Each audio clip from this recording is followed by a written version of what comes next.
Haleluya, haleluya. Selamat datang dalam program kita PXM dalam rangkaian Kamu Hebat. Karena saudara kasih dalam Tuhan, saya harus kembali mengingatkan kamu hebat. Saya nggak mau tahu orang bilang apa tentang saudara, tapi izinkan saya mengingatkan buat saudara, kamu hebat. Kenapa kamu hebat? Karena Tuhan kita hebat. Kenapa kamu hebat? Karena Tuhan kita tidak pernah mengecewakan kita. Kenapa kamu hebat? Karena apa yang tidak pernah kita pikirkan itu yang Tuhan sediakan. Kenapa kamu hebat? Karena Allah mengutus rohnya di dalam kita. Dan untuk itu Alkitab bilang roh yang ada di dalam kita lebih besar dari roh yang ada dalam dunia ini. Haleluya. Saudara yang kasih dalam Tuhan, apapun yang sedang terjadi hari-hari ini, mengeluh tidak menyelesaikan persoalan. Mungkin saudara berkata, lu bete banget saya.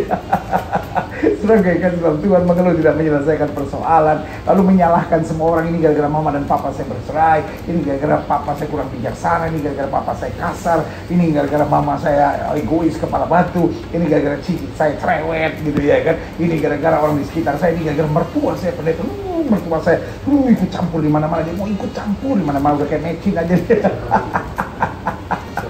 Saudara yang kasih dalam Tuhan, intinya hidup ini adalah bagaimana kita tetap tersenyum, bagaimana kita tetap beriman, bagaimana kita tetap semangat, bagaimana kita tetap berpikir positif di balik segala keadaan. Haleluya. Dan saudara yang kasih dalam Tuhan, program ini adalah program kita bersama, untuk kita dan bersama-sama bagi kemuliaan Tuhan. Karena itu saudara yang kasih dalam Tuhan, kalau saudara merasa program ini menjadi berkat, share kepada teman-teman saudara yang lain. Dan jangan lupa kalau saudara juga merasa berkat, kirimkan jempol saudara, like program ini. Karena dengan like program ini, maka program ini akan menjadi top future ya kan di dalam YouTube ini, sehingga selalu bisa menjadi berkat buat banyak orang. Dan kalau saudara lihat lonceng, saudara bunyikan tanda bahwa saudara hadir bersama-sama di program ini. Dan saudara yang belum subscribe, boleh subscribe, sehingga komunitas kita selalu makin luas dan makin menjadi berkat. Karena selalu saya bilang, untuk kamu hebat ini saudara bukan penonton, tapi saudara komunitas, bagian bersama untuk terus membangun. Dimanapun kita ada, kita harus membawa damai. Dimanapun kita ada, kita harus menebarkan semangat persatuan. Dimanapun kita ada, kita harus membawa kabar kasih. Dan dimanapun kita ada, kita mengabarkan pengharapan di dalam Injil Kristus. Karena kita percaya betul bahwa dunia yang sedang stres hari-hari ini, dunia yang sedang panik dan bingung hari-hari ini, membutuhkan jawaban. Dan Yesus berkata, mari kamu yang letih lesu dan berbeban berat, aku akan beri kelegaan kepadamu. Haleluya. Dan program ini ada karena saudara juga. Jadi saudara yang bertanya, dan saya hanya menjawab pertanyaan-pertanyaan sesuai dengan apa yang saya mengerti tentang pemahaman saya akan firman Tuhan. Saya mengerti, saya tidak bisa menyenangkan hati semua orang.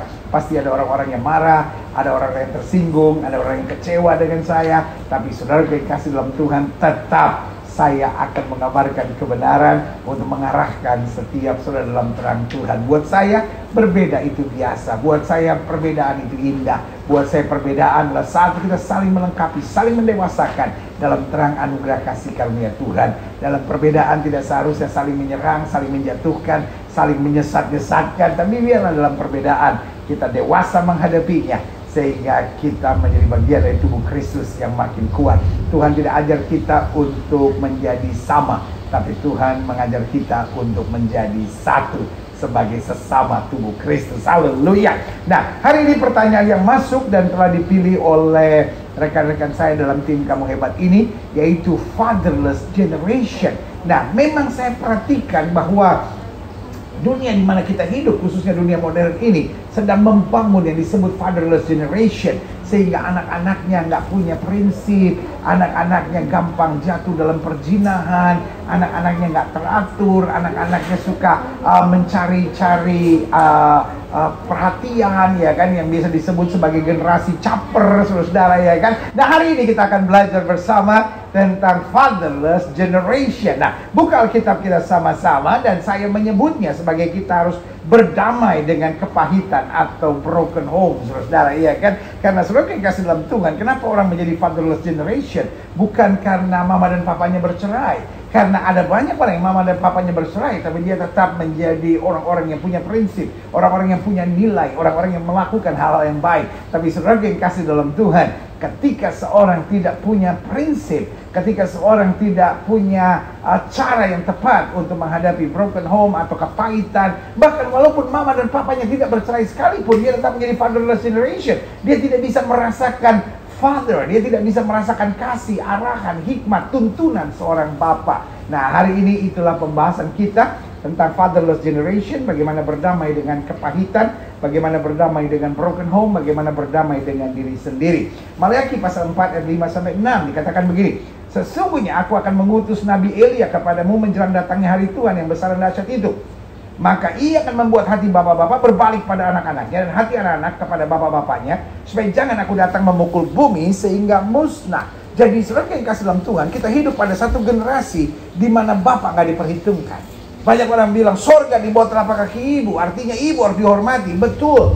Tapi saudara yang kasih dalam Tuhan, memisahkan bapak dan ibu adalah sebuah kejahatan. Karena Alkitab dengan tegas berkata, hormatilah ayahmu dan ibumu.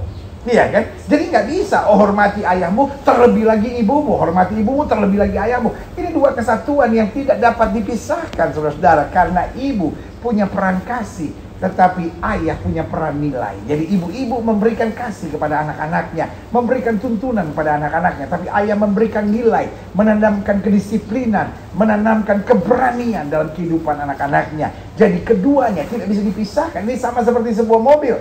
Mana lebih penting? Gas atau rem?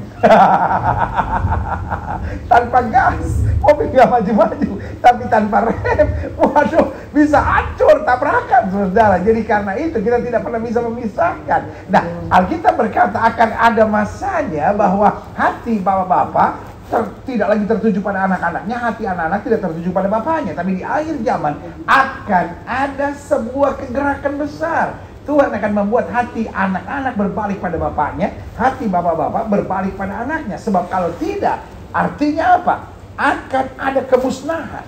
Nah, perhatikan baik. Seorang fatherless generation akan menjadi generasi yang hancur dan musnah, kata Alkitab. Akan menjadi generasi yang binasa. Kenapa? Karena bapak memberikan nilai. Dan ketika bapak tidak bisa memberikan nilai, maka apa yang terjadi? Generasi yang saya sebut loss of value. Generasi yang kehilangan nilai dalam kehidupannya. Nah, saya pelajari gini. Pada dasarnya hidup ini, kita harus ngerti dulu. Ada Tuhan, ada setan, ada saya, dan ada lingkungan, ya kan? Saudara mungkin kasih dalam Tuhan, mungkin saya berkata, saya nggak percaya Tuhan ada, tapi dia tetap ada. Sebagian lagi berkata, saya nggak percaya setan ada, tetapi dia ada, saudara-saudara. Nah, Tuhan mau yang baik buat kita. Tuhan mau yang dahsyat, Tuhan mau yang luar biasa buat kita. Nah, setan mau menghancurkan kita. Setan mau menjajah kita, setan mau buat kita stres, setan mau taruh kebencian, setan mau taruh kepahitan dalam hidup kita. Iya kan? Nah, tetapi saya menentukan apakah saya mau ikut Tuhan, saya mau jalan di jalan rancangan Tuhan, atau saya mau terseret pada apa tawaran-tawaran iblis. Iya kan? Nah, yang sangat mempengaruhi saya adalah lingkungan. Iya kan? Artinya apa? Kalau saya berada di lingkungan yang sehat, maka saya akan kuat untuk tetap memandang Tuhan, mengikuti jalan Tuhan. Tapi kalau saya ada pada lingkungan yang lemah, lingkungan yang tidak menopang saya, lingkungan yang tidak menolong saya, lingkungan yang tidak menguatkan saya, maka saya pun akan gampang terseret.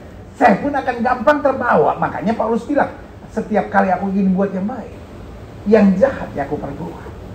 Kenapa? Karena lingkungan akan sangat-sangat mempengaruhi. Makanya Alkitab bilang, pergaulan yang buruk menghancurkan kebiasaan yang baik. Itu sebabnya. Apakah saudara orang muda, apakah saudara pelayan Tuhan, apakah saudara seorang pejabat, apakah saudara seorang karyawan biasa, apakah saudara seorang pemimpin perusahaan, sebagai hamba Allah, tetap saya ingatkan, mari jaga pergaulan dengan baik. Karena pada dasarnya, hidup ini ada Tuhan, ada setan, ada saya, ada lingkungan. Nah, kesimpulannya, masalah-masalah itu biasa dalam hidup. Tetapi masalah dapat menghancurkan atau masalah dapat membangun masa depan kita, itu tergantung kita. Iya dong? Dalam rumah tangga ada masalah, adik-adik muda pacaran ada masalah, saudara-saudara yang melayani ada masalah, saudara-saudara yang bisnis, saudara-saudara yang usaha, iya kan? Orang-orang kaya aja ada masalah, apalagi kita yang susah misalnya, iya kan? Orang-orang yang sudah bertobat lahir baru aja banyak masalah, apalagi kita yang hidupnya ngaco misalnya, ya. Kita yang setia sama istri, kita yang setia sama suami aja ada masalah, apalagi kita yang nggak setia dan hidup kacau-kacau gitu, ya kan? Jadi masalah itu biasa. Tetapi kenyataannya masalah dapat berdampak menghancurkan, tapi sebaliknya masalah dapat membuat kita makin kuat dan membangun masa depan kita yang dahsyat. Ini tergantung kita. Ya, ini tergantung sikap dan reaksi serta cara kita menghadapi. Jadi manusia hancur bukan karena masalah. Jangan bilang, waduh, saya berasal dari keluarga yang broken home. Bukan broken home yang menghancurkan kita, tapi sikap kita. Reaksi kita, cara pandang kita, apa yang kita tahu di hati kita, apa yang kita tahu di pikiran kita, itu yang dapat menghancurkan kita. Nah, salah satu hal yang menyakitkan dan cenderung menghancurkan bagi remaja, bagi orang-orang muda adalah broken home. Makanya sebagai hamba Tuhan, saya ingatkan orang-orang tua, kalau saudara masih mau main-main, jangan punya anak nih. Karena sekali sudah punya anak, sudah punya tanggung jawab. Perceraian bukan soal saya nggak suka dia, saya udah nggak bisa tahan lagi, tapi perceraian harus kita pikirkan masak-masak. Bagaimana nasib anak-anak kita? Bagaimana kondisi kejiwaannya? Mungkin saya pikir oke-oke aja. Makanya selalu saya bilang, orang tua yang bercerai adalah orang tua yang egois dan hanya pikirkan dirinya sendiri. Sebagai hamba Allah, saya hanya mau ingatkan, bertobat. Masih ada jalan keluar. Tapi rumah tangga kami bermasalah. Yesus bilang apa? Mari kamu yang lesu dan berbeban berat, aku akan beri kelegaan kepadamu. Divorce is never ever solution. Perceraian tidak pernah jalan keluar. Tapi jalan keluar yang terbaik adalah bertobat, berlutut di kaki Tuhan, minta belas kasihan Tuhan, minta hikmat Tuhan, minta kekuatan Tuhan, minta keberanian dari Tuhan untuk menghadapi segala situasi. Sehingga kita dapat berkata, aku cakap melalui segala perkara dalam Kristus yang memberi kekuatan kepada. Makanya saya bilang, salah satu hal yang sangat menyakitkan dan cenderung menghancurkan bagi remaja dan orang-orang muda adalah broken home. Sehingga banyak menuntun remaja dan orang muda menjadi fatherless generation. Tidak semua orang yang broken home akan masuk pada fatherless generation. Ada banyak orang yang broken home lalu ketemu Tuhan secara pribadi dan Tuhan memperkenalkan diri sebagai Bapa yang baik. Maka Yesus bilang ketika kamu berdoa, berdoa demikian, Bapa kami yang di surga. Orang-orang yang mungkin papanya kasar, orang-orang yang mungkin papanya selingkuh, orang-orang yang papanya bercerai, tidak selamanya harus menjadi fatherless generation. Tapi kalau dia menemukan Tuhan dalam hidup, dia menemukan kedisiplinan dalam langkahnya, dia menemukan hikmat dalam jalan kehidupannya, dia menemukan nilai-nilai kehidupannya, dia nggak perlu jadi fatherless generation. Jadi kembali bukan soal keadaan, tapi soal kita. Nah, beberapa hal yang harus kita pahami mengerti tentang broken home. Pada dasarnya broken home bukan persoalan kita, tapi persoalan mereka. Jadi jangan kitanya sakit, betul bebannya berat, tapi mereka menghadapi situasi yang susah juga. Doakan mereka. Jangan justru akhirnya kita berontak, kita lari, dan kita menyusahkan mereka lebih lagi. Mereka sudah cukup susah dengan masalahnya. Biarlah kita sebagai orang-orang muda justru berdoa, justru membuktikan diri. Mereka bermasalah, tapi kita tetap dijaga dan dipelihara Tuhan. Yang kedua, broken home bukan alasan untuk kita hancur. Itu hanya intimidasi setan. Kamu kan broken home, kamu kan broken home. Bilang sama diri sendiri. Tapi aku kan punya Tuhan, aku kan dikasih Tuhan. Tuhan punya rencana yang indah buat hidup aku. Yang ketiga, bukan saatnya saya cengeng dan melarikan diri. Justru broken home menjadikan kita orang-orang yang tangguh dan berkata, betul saya ada masalah, tapi Tuhan terus bekerja dalam segala perkara untuk mendatangkan kebaikan buat saya. Dan yang keempat, broken home justru saat buat kita tuh bangkit dan menyadari saya harus makin dekat pada Tuhan, saya harus makin bersandar pada Tuhan, saya makin harus meninggalkan hal-hal duniawi dalam hidup saya, supaya di situasi seperti ini saya bangkit dan mengalami hal-hal yang positif dalam kehidupan saya. Saudara, hanya orang-orang bodoh yang justru ketika broken home lari dari Tuhan, justru ketika broken home lari dengan drugs, lari dengan obat terlarang, lari dengan seks bebas, saya beri nama adalah orang-orang bodoh. Iblis mau menciptakan fatherless generation, tetapi Tuhan mau membangkitkan orang-orang muda yang menyadari Tuhan sebagai Bapa dalam hidupku. Dia tidak pernah meninggalkan dan mengecewakan aku. Yang setuju katakan amin. Nah, saya pelajari, jadi orang yang menghadapi broken home tidak harus menjadi orang yang broken home. Orang yang menghadapi broken home tidak harus menjadi fatherless generation.